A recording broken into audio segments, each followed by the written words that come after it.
Presiding Officer, to ask the Scottish Government what its latest assessment is of the impact of Brexit on Scotland's economy. Minister Ivan McKee.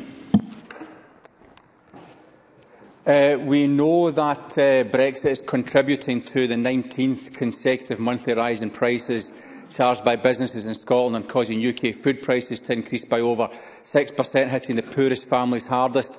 According to the OECD, next year the UK will have the slowest growth in the G20 apart from Russia, and the OBR forecasts that Brexit will hurt productivity growth by twice as much as the pandemic in the long run. Since 2019, goods exports fell 20%, largely driven by a decline in oil and gas exports, amounting to a trade in goods with the EU of 16%, whereas trade with non-EU countries dropped to only 4%. That said, Scotland's exports are still outperforming the UK, and excluding oil and gas exports to all countries from Scotland last year were down 1% compared to a fall of 8% for the UK as a whole. But even as Scotland tries to cope with the fallout of a reckless hard Brexit, the UK Government is risking a trade war with the EU over the Northern Ireland Protocol. Ruth Maguire.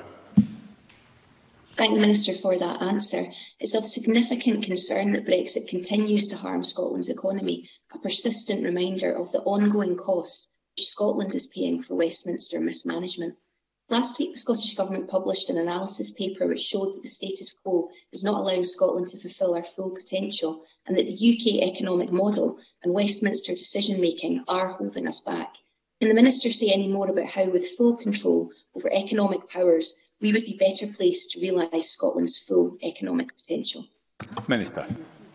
The paper published by the Scottish Government last week shows how comparable European countries frequently achieve better outcomes than the UK, often significantly better, on a range of measures including GDP per capita, inequality, poverty, business investment and productivity.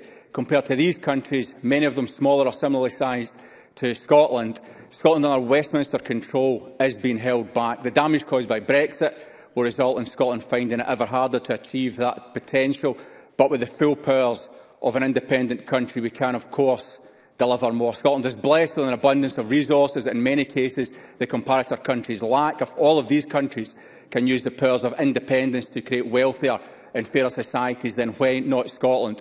With our vast energy resources, a globally recognised record of innovation, invention and learning, an exceptional food and drink industry, stunning natural heritage, strengths in advanced engineering and cutting-edge industries of the future, and above all, the talent and potential of our people. Independence will put the levers that determine success into our own hands, and just like these other countries fulfil the vast potential we have and build the wealthier, fairer, happier country we know is possible.